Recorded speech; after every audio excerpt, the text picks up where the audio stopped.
감사하며 기도드리옵나이다. 아멘. 하나님의 말씀 보겠습니다. 구약성경 민수기 21장 13절부터 보겠습니다. 민수기 21장 13절에서 18절까지만 봉독해 드리겠습니다. 다 찾으신 줄 알고 봉독해 드리겠습니다. 거기를 떠나 아모리인의 영토에서 흘러나와서 광야에 이른 아르논 강 건너편에 진을 쳤으니 아르논은 모압과 아모리 사이에서 모압의 경계가 된 곳이라.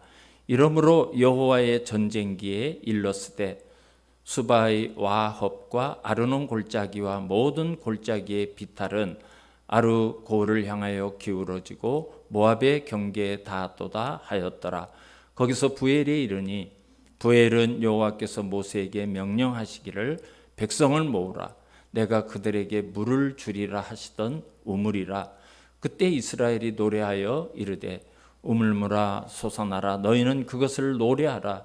이 우물은 지휘관들이 팠고 백성의 귀인들이 규와 지팡이로 판 것이로다 하였더라. 그들은 광야에서 mat다나에 이르렀고. 아멘. 13절, 18절까지만 봉독해 드렸습니다. 할렐루야. 사도 요한이 기록한 요한복음 제일 마지막 절을 보면 이렇게 끝이 납니다.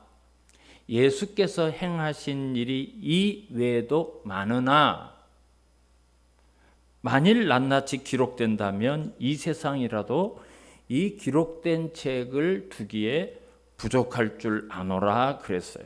그러니까 요한복음이 요한복음을 기록하면서 예수님이 말씀하신 것, 예수님의 가르침, 예수님의 행하신 일을 기록했지만 거기에 극히 일부분만 기록되었다는 거예요. 많은 것을 보고 많은 것을 배우고 또 많은 말씀을 들었지만 성령께서 감동을 주셔서 기록하게 한 요한복음은 아주 미미한 정말 작은 내용만 적었다는 거죠. 그래서 요한이 만약 그것을 낱낱이 다 기록한다면 이 기록된 책을 이 세상에 두기가 부족하다. 그렇게 많은 것이 있었다는 거죠. 여러분, 이것은 요한복음뿐만 아니라 모든 성경이 다 마찬가지예요. 우리가 지금 작년 연말부터 민수기를 좀 보고 있는데요.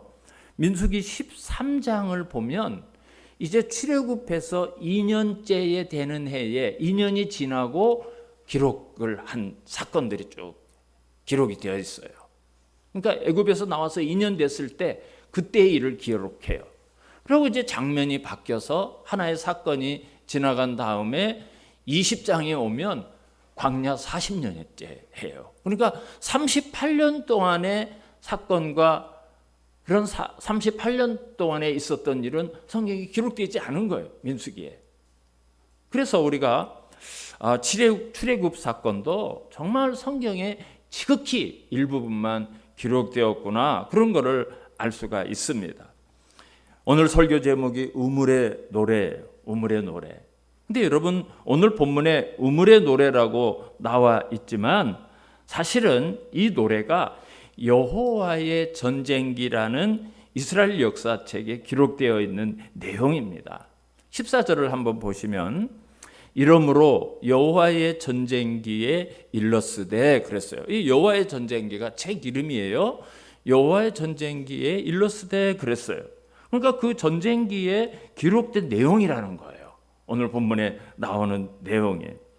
이렇게 이스라엘 고대의 전쟁에 관한 기록된 역사책이 두 권이 있어요. 성경에서 소개하는 책이 두 권이 있는데 하나는 오늘 본문에 나오는 여호와의 전쟁기라는 책입니다. 글자 그대로 이 여호와의 전쟁기는 하나님이 어떻게 싸우셨는가, 이스라엘 백성이 광야를 가고 이스라엘 백성이 가나안을 정복하는 가운데 이스라엘 백성이 싸운 것이 아니라 하나님이 싸우신 일을 기록한 책이 여호와의 전쟁기라는 책이고, 또 한 권의 책이 있는데 그 책은 야살의 책이라는 거예요. 그 책은 여호수아서에 나오고 사무엘 하에도 나와요. 그래서 여호수아서 10장 13절을 보면 이제 아모리하고 이스라엘 백성이 전쟁을 하는데요. 여호수아가 하나님 앞에 기도를 합니다. 하나님, 우리가 이 전쟁을 승리할 때까지 태양을 멈추게 해주시고 달을 멈추게 해주십시오. 기도를 하고 전쟁을 하는데 정말 태양과 달이 움직이지를 않아요. 여호수아가 승리할 때까지 그게 고정이 됐어요. 멈춰져 있어요. 이것이 성경에도 물론 기록이 되어 있지만 야살의 책이라는 책에도 이 역사적인 사건이 기록이 되어 있다는 거예요. 그래서 여호수아서 10장 13절을 보면 태양이 머물고 달이 멈추기를 백성이 그 대적에게 원수를 갚기까지 하였느니라 야살의 책에 기록되지 아니하였느냐 이렇게 기록이 되어 있습니다. 그리고 이 야살의 책은요, 사무엘하 1장을 보면 요나단이 죽었어요. 다윗이 그 사랑하는 친구를 잃어버리고 얼마나 가슴 아파했는지 이제 요나단이 사울과 함께 죽었죠. 그 슬픈 마음을 시로 기록한 것이 사무엘하 1장에 나오는데요.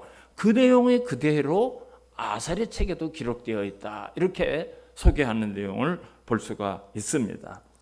오늘 민수기 본문에도 여호와의 전쟁기에 일러스되, 그러니까 오늘 사건이 이스라엘 역사책에도 기록이 되어 있는 사건이라는 거예요. 그걸 오늘 소개를 하고 있습니다. 그래서 우리가 성경을 보면서 성경은 역사적으로 반드시 일어난 사건이라는 것을 우리가 알 수 있고요. 그리고 많은 사건 가운데 요한의 말처럼 극히 일부분만 기록되었다. 이렇게 이제 이해를 좀 하셔야 됩니다. 이스라엘 백성이 가데스에서 출발을 하는데 에돔을 통과해서 바로 들어가야 되는데 지난 주일에 우리가 봤죠. 에돔이 이스라엘의 형제국이면서도 못 들어간다. 군대를 동원해서 들어가는 입구를 막았어요. 전쟁을 치르겠다고 대기를 하고 있어요.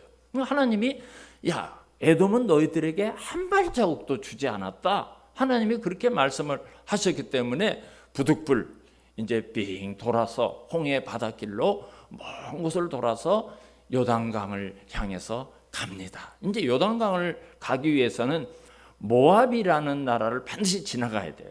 여러분, 모압은 아브라함의 조카 롯의 후손들이 세운 나라예요. 이제 그곳까지 지나가야 요단강을 건너갈 수 있어요. 지금도 그 모압이 요르단이라는 나라가 되었는데요. 이스라엘과 요르단이 요단강을 경계로 해서 서로 그렇게 대치를 하고 있어요. 지금까지도 그렇게 하고 있습니다.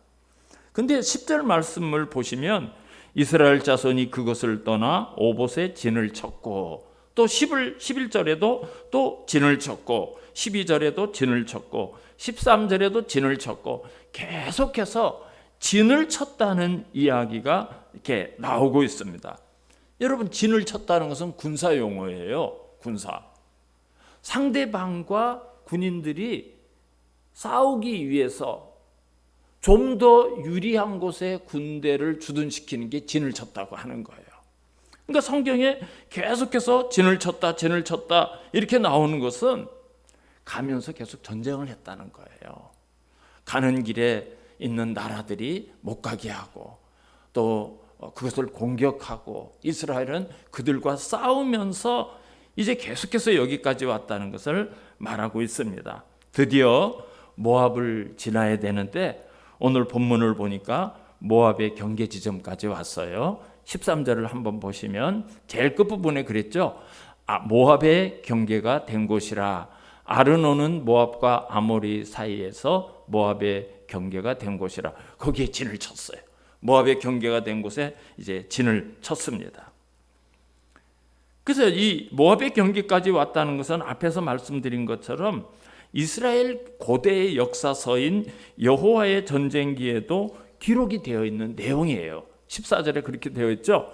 이러므로 여호와의 전쟁기에 일러스되 수바의 와헙과 아르논 골짜기와 모든 골짜기의 비탈은 아르고를 향하여 기울어지고 모압의 경계에 닿았도다. 이렇게 15절에 이 여호와의 전쟁기에도 이스라엘 백성이 모압의 경계에 닿았다는 내용을 기록을 했습니다. 이제 이곳을 지나면 요단강에 이르게 돼요. 그러면 이제 가나안으로 진입을 합니다. 근데 이 모압의 경계에서 하나님께서 모세에게 명령을 내립니다. 이스라엘 백성을 모으고 우물을 파라, 이런 명령을 하나님이 내리셨어요. 16절을 한번 보실까요? 거기서 부엘에 이르니 부엘은 여호와께서 모세에게 명령하시기를 백성을 모으라, 내가 그들에게 물을 주리라 하시던 우물이라 그랬어요. 백성을 모아라, 내가 그들에게 물을 주겠다. 하나님이 그곳에서 물을 주시겠다고 말씀하셨어요. 그런데 어떤 방식으로 물을 주시는가 하면 우물에서 물을 준대요.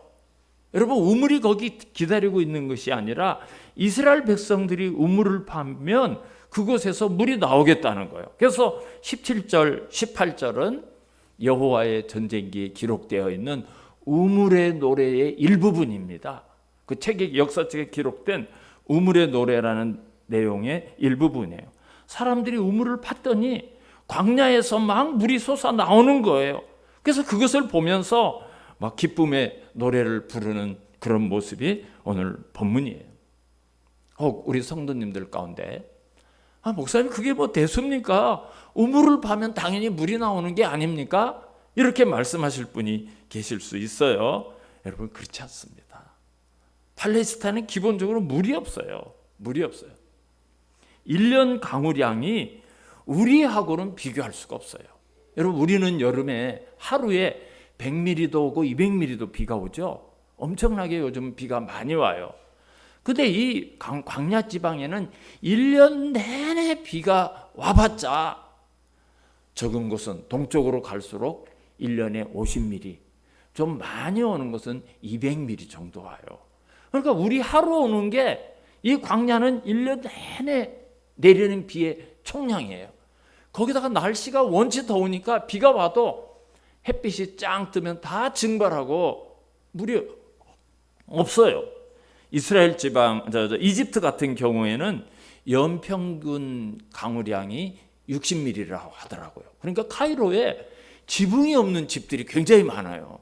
아니, 지붕이 없이 어떻게 삽니까? 비 오면 어떻게 삽니까? 이랬더니 1년 내내 와봤자 60mm밖에 안 와요. 그래가지고 지붕 없이 사는 사람이 이집트의 수도인 카이로에 굉장히 많아요. 변두리로 가면 그런 집들이 굉장히 많더라고요. 그래서 성경을 보면 우물 이야기가 자주 나와요. 구약을 보면 우물을 팠다, 뭐 우물을 메웠다, 우물을 주셨다, 뭐 이런 내용이 나오는 이유가 바로 물이 귀하기 때문에 그렇게 우물 이야기가 사건 자체가 되는 겁니다.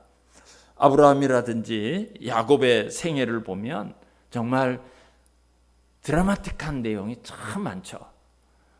아브라함은 100세의 아들을 낳고요. 그 아들을 하나님께서 모리아 산에 가서 제물로 바치라는 명령을 하시기도 하고, 또 가나안 연합군과 전쟁을 하기도 하고, 조카 롯이 납치되기도 하고, 또 소돔이 멸망하는 사건이 있고, 참 사연도 많아요. 아브라함을 보면. 야곱도 그렇죠. 형의 배고픔을 이용해서 장자권을 팥죽 한 그릇에 사요. 전대미문의 일이죠. 그런 일은 전에도 없고 후에도 없어요. 아버지를 속여서 장자의 축복 기도를 받기도 하고, 또 천사를 붙들고 씨름을 해서 축복해 주기는 못 났습니다. 이래서 막 환도뼈를 맞아가지고 절뚝거리게 되고, 자기보다 더 심한 사기꾼 외삼촌 집에서 20년 동안 종살이를 하지를 않나, 결국은 모든 가족을 이끌고 가뭄을 피해서 애굽으로 이주를 하게 돼요. 참 파란만장한 그런 삶을 살아요. 근데 이 아브라함과 야곱 사이에 있는 이삭도 하나님이 축복하셨다고 성경에 기록하고 있어요. 근데 여러분, 이삭의 사건을 한번 보십시오. 특별한 게 없어요. 특별한 게 없어. 그래서 아니, 이삭이 어떻게 하나님의 축복을 받았지? 이삭이 뭐 때문에 하나님의 축복을 받았다고 할까? 이런 생각을 할 수가 있어요. 이삭은 지금의 가나안의 남쪽 지대, 광야 지대에 살았는데요. 그곳은 뭐 1년에 비 오는 때가 1월하고 2월 정도에만 비가 오고 터진 비가 오지 않습니다. 근데 가뭄이라도 들게 되면 1년 농사를 못 져요. 그래서 이제 창세기 26장을 보면 이삭이 애굽으로 내려가려고 그래요. 근데 하나님께서 이삭에게 나타나서 이삭아, 애굽에 내려가지 말고 여기 머물어라. 내가 지시하는 땅에 거주해라. 그러면 내가 너와 함께하고 너에게 복을 주겠다. 창세기 26장에 그렇게 시작을 해요. 그래서 하나님께서 어떻게 이삭에게 복을 주셨는가 하면 이 창세기 26장에 실제로 있는 내용들이에요. 이삭이 우물을 파요. 우물이 물이 나오는 거예요. 그러면 블레셋 사람이 와서 그 우물을 뺏어요. 그 우물을 돌로 메워요. 그럼 할 수 없이 쫓겨나요. 쫓겨가지고 다른 곳에 가서 우물을 파면 또 우물이 나와요. 그러면 또 블레셋 사람이 와서 쫓아내요. 그럼 다른 곳에 가서 우물을 파면 또 물이 나와요. 여러분, 그건 그 당시에 기적입니다. 그러면 목동들이 보면 또 쫓겨나가고 계속해서 그런 내용이 창세기 26장은 이삭이 우물을 파고 쫓겨나고 우물을 파고 쫓겨나고 그런 내용이에요. 그런데 결국은 이삭이 부자가 됩니다. 아니, 어떻게 그런 상황에서 부자가 되는가?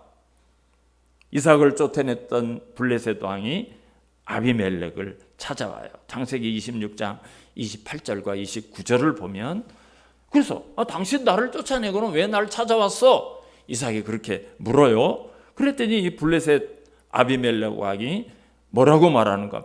여호와께서 너와 함께 계심을 우리가 분명히 보았다 그래요.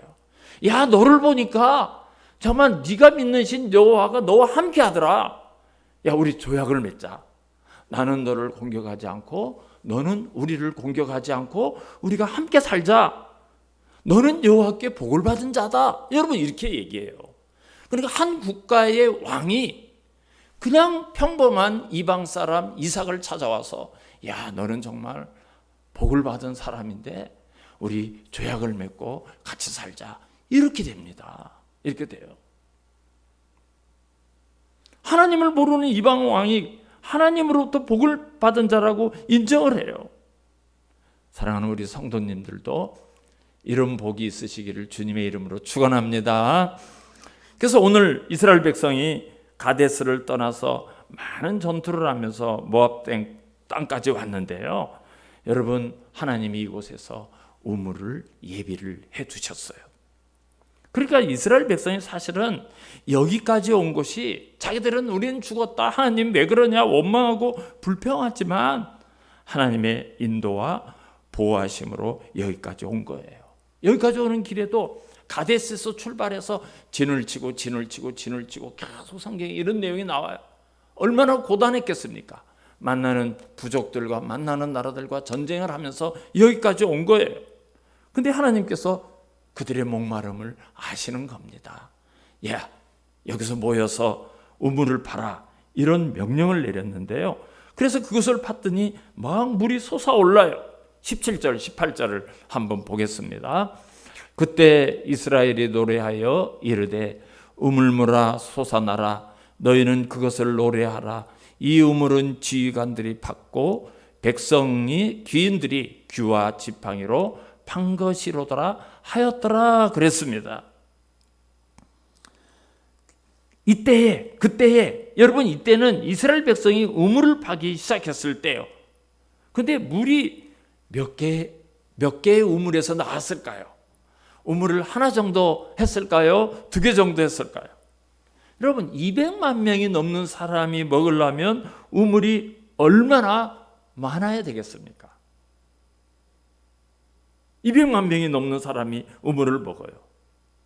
이스라엘 백성이 광야를 행진할 때는 이제 영상을 통해서 이스라엘 백성이 광야를 갈 때 어떤 형태를 갖춰서 이스라엘이 가는가, 그걸 한번 여기가 띄워드릴 거예요. 한번 보시게 되면 12지파가 하나님이 정해주신 규칙과 순서대로 행진을 해요.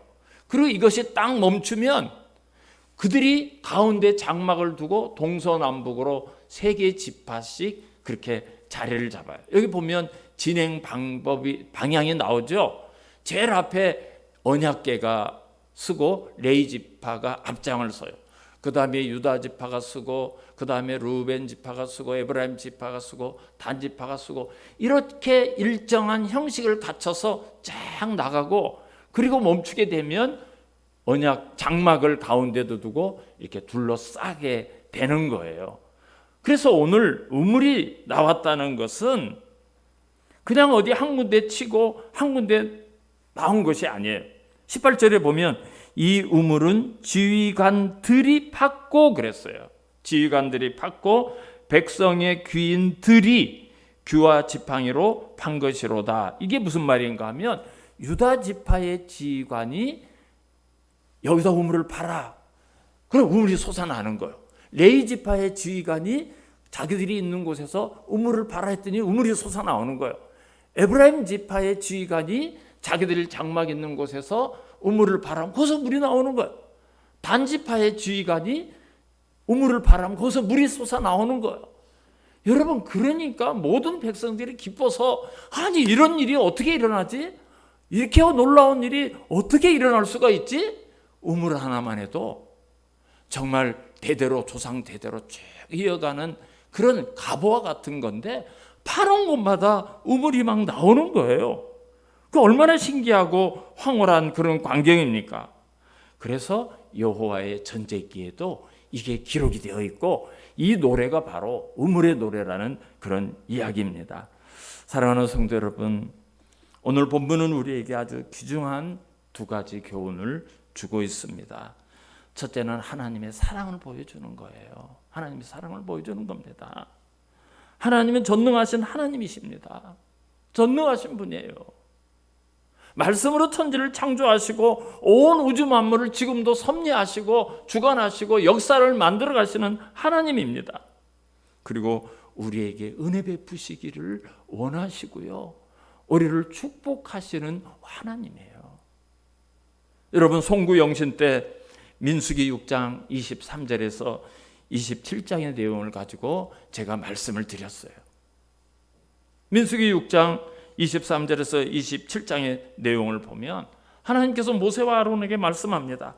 야, 너희들은 이스라엘 백성을 위해서 이렇게 축복하라. 제사장들에게 이스라엘 백성을 축복하래요. 그래서 하나님이 축복하라는 내용을 보면 여호와는 내게 복을 주시고 너를 비추시기를 원하며 여호와는 그 얼굴을 내게 비추사 은혜 베푸시기를 원하며 여호와는 그 얼굴을 내게로 향하여 드사 평강 주시기를 원하노라 할지니라.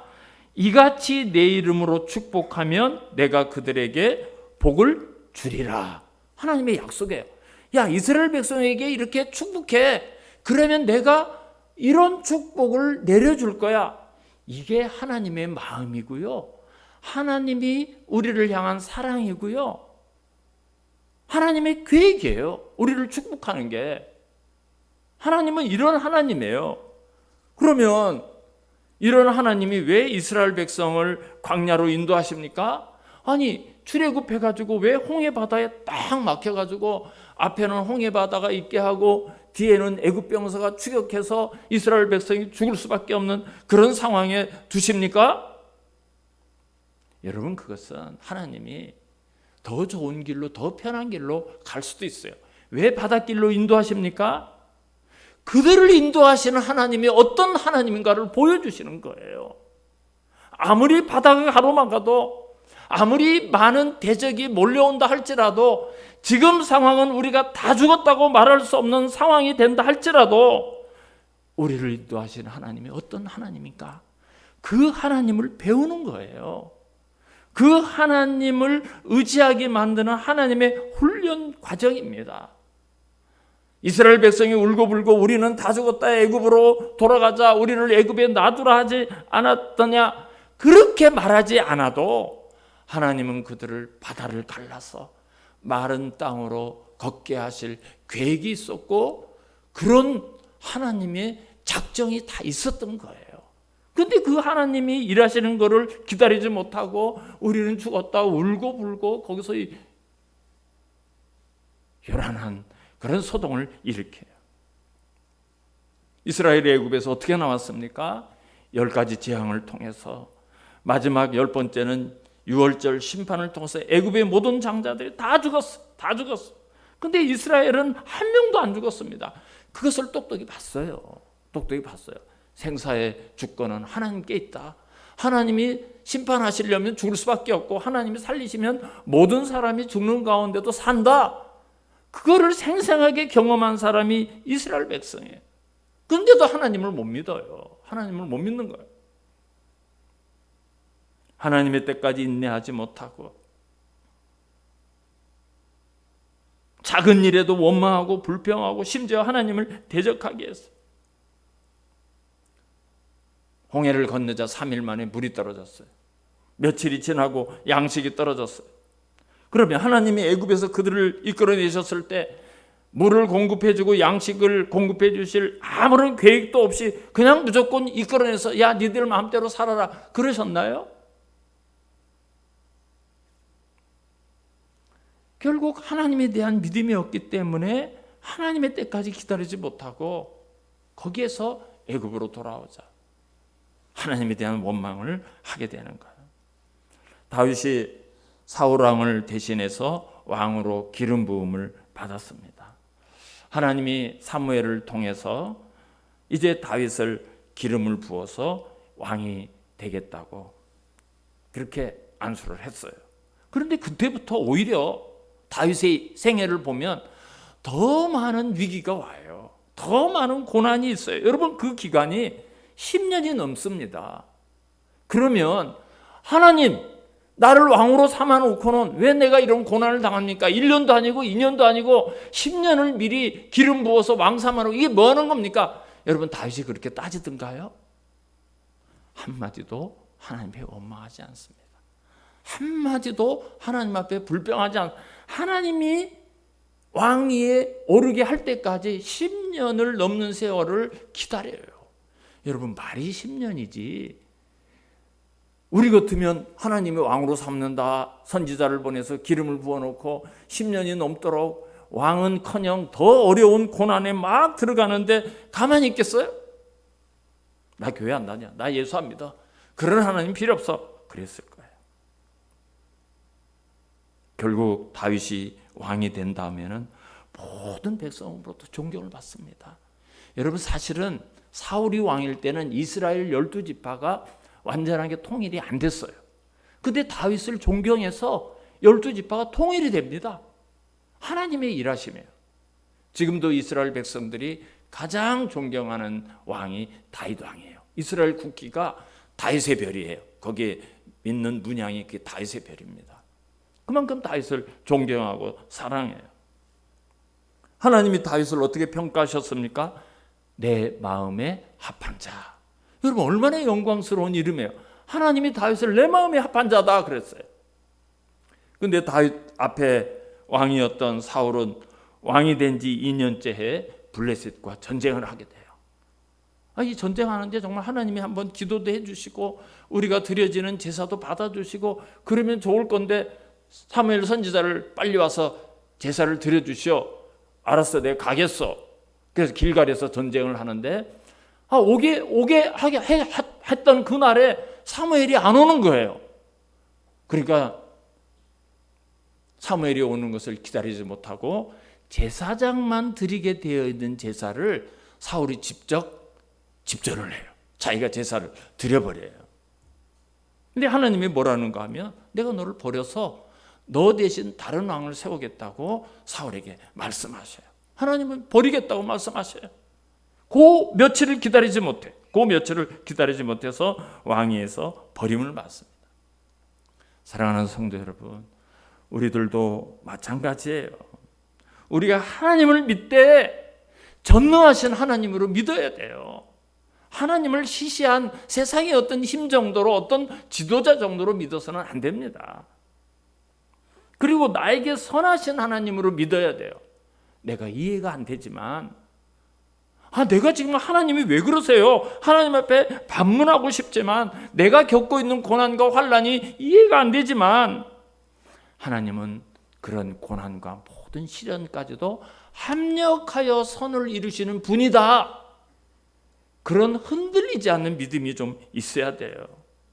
왜 신앙생활하면서 하나님의 능력을 경험하지 못하고 하나님의 역사를 체험하지 못하는 줄 압니까? 하나님의 때까지 못 기다리는 거예요. 하나님의 때까지 못 기다려요. 하나님이 선하시다는 사실을 믿지 못하기 때문에 그래요. 그래서 어떤 성도는 내가 하나님 앞에 무엇을 놓고 작전 기도를 했는데 하나님이 안 들어주셔서 나 신앙생활 안 합니다. 떠나버려요. 그런 분이 있어요. 그건 내가 하나님을 도깨비 방망이 정도로 믿는 거예요. 하나님은 우리가 이해할 수 없는 것까지도, 우리가 지혜로 생각하지 못하는 것까지도 다 아시는 하나님. 사도 바울이 고린도전서 1장 25절에서 하나님의 어리석음이 사람보다 지혜롭고 하나님의 약하심이 사람보다 강하니라 그랬어요. 그래서 여러분, 우리가 신앙생활하면서 도대체 이해가 안 돼도 내가 정말 그 하나님께 맡기고 하나님 때까지 기다릴 수 있는 그런 믿음이 있어야 돼요. 바로 그것을 보여주기 위해서 하나님께서 이스라엘 백성들에게 이런 것을 겪게 하시는 거예요. 두 번째로는 이스라엘 백성들에게 물을 주신 것은 그리스도를 예표하는 겁니다. 그리스도를 보여주신 거예요. 요한복음 4장을 보면 예수님께서 수가라는 사마리아의 작은 성을 지나가시다가 피곤해서 우물가에 앉으셔요. 근데 그 우물이 야곱의 우물이에요. 제가 앞에서 말씀드린 것처럼 이 수가성에 있던 이 우물은 야곱이 이 세겜이라는 곳에 좀 살았거든. 세겜 바로 옆에 이 수가성이 있는데요. 그때 야곱이 사용했던 야곱의 우물이에요. 그게 지금까지 내려온 거예요. 그곳에서 한 여인을 만나서 물을 좀 달라고 하니까 그 여인이 당신은 유대인 아닙니까? 근데 왜 사마리아 여자인 나에게 물을 달라 합니까? 그래요. 그 당시에는 사마리아 사람과 유대인은 서로 상종 자체를 안 했어요. 그리고 거기에서 마치 동문서답 같은 재미있는 대화가 이제 오가게 돼요. 예수님께서 이렇게 얘기해요. 야, 네가 물 좀 달라고 하는 이가 누군 줄 알았더라면 내가 그에게 구하였을 것이고 그가 생수를 내게 주었으리라. 그렇게 해요. 구약에서 생수는 언제나 하나님을 말해요. 하나님의 능력, 하나님이 주시는 생명을 말하기도 하지만 언제나 하나님을 이야기해요. 요한복음 4장 11절에서 14절의 내용인데요. 그러니까 그 여인이 주여, 물기를 그릇도 없고 이 물은 깊은데 어디서 당신이 그 생수를 얻겠사옵나이까? 그래요. 왜 물기를 그릇도 없다고 했는가 하면 두루박이 있어요. 그 여인이 가져온 두루박이 있지만 그 사마리아 사람이 사용했던 그릇은 유대 사람이 안 써요. 부정한 것하고 안 써요. 그래서 다른 두루박으로 물을 이렇게 퍼서 줘야 되는 거예요. 근데 물기를 기르기 그릇이 없지 않습니까? 그리고 이 물이 깊은데 당신이 이렇게 손으로 뜰 수도 없고 어떻게 당신이 그 생수를 얻겠단 말입니까? 우리 조상 야곱이 이 우물을 우리에게 주셨는데 당신이 야곱보다 더 큽니까? 이렇게 반문을 하는 거예요. 그랬더니 예수님이 이 우물을 마시는 자마다 다시 목마르려니와 내가 주는 물을 마시는 자는 영원히 목마르지 아니하리니 내가 주는 물은 그 속에서 영생하도록 솟아나는 샘물이 되리라 말씀하셔요. 예수님이 말씀하신 이 생수, 예수님이 말씀하신 이 영원히 목마르지 않는 샘물이 된다는 이것은 바로 예수님 자신이 우리를 위해서 십자가에서 물과 피를 다 흘리시고 대속의 죽음을 죽어주시고 우리를 구원해 주실 뿐만 아니라 그 예수를 믿는 모든 사람들에게 영원한 생명을 주시고 그들이 기쁨의 우물의 노래를 부르도록 하시겠다는 그거를 상징적으로 미리 예고편으로 보여준 사건이 오늘 이 모압 경계에서 우물의 노래를 불렀던 이스라엘 백성의 노래입니다. 오늘 부엘에서 솟아나는 우물을 마시면서 이스라엘 백성들이 다 같이 하나님이 주신 축복을 감격하면서 찬양했어요. 그리고 그들은 이스라엘을 향해서 아직도 남아있는 난관이 있고 아직도 그들을 가로막고 있는 대적들이 있는 험한 길이지만 이렇게 하나님이 공급해 주시고 하나님의 인도하심을 받아서 무사히 가나안에 들어가게 됩니다. 사랑하는 성도 여러분, 우리 그리스도인의 삶도 똑같아요. 마찬가지입니다. 우리가 이 땅을 사는 것이 광야길이죠. 얼마나 목마름이 많고 얼마나 싸워야 될 싸움이 많고 얼마나 고단한 일이 많이 있습니까? 그것을 우리는 나그네로 가는 거예요. 그것이 이 땅을 사는 모든 사람의 여정입니다. 우리의 진정한 안식처, 영적인 가나안, 하나님의 나라를 들어갈 때까지 우리는 그 길을 갑니다. 우리 역시 광야 같은 삶이 있지만 우리가 누굽니까? 영원한 샘물이 되어주시는, 생수 되어주시는 예수 그리스도가 우리를 위해서 죽어주셨고 지금도 그분이 우리와 함께 하셔요. 우리가 지치고 공고할 때 힘을 주시고 위로해 주시고 말씀을 주시고 우리의 기도에 귀를 기울여 주시고 응답하시고 축복하시기를 원하시는 하나님, 그분이 바로 우리가 믿는 예수 그리스도십니다. 저와 여러분이 가야 될 길이 많이 남아있다고 생각이 들지라도, 또 어떤 고난이 우리 앞에 있다 할지라도 우리로 하여금 이 우물의 노래를 부르게 하실 것을 저는 믿습니다. 여러분, 우리가 사실을 믿는 게 신앙생활이에요.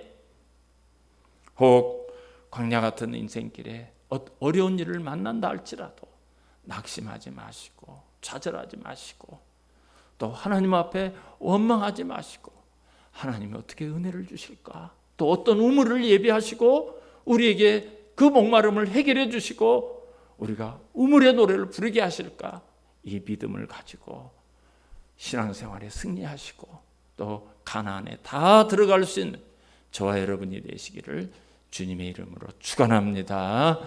하나님 감사합니다. 나그네 길 광야 같은 세상을 가는 저희들에게 주님께서 우리를 구원하여 주시고 믿음을 주시고 또 우리가 그곳에 무사히 들어갈 수 있도록 동행해 주시니 감사합니다.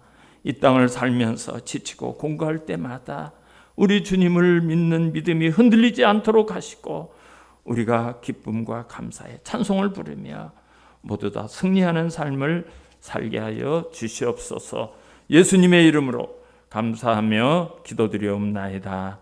아멘. 우리 다 일어나셔서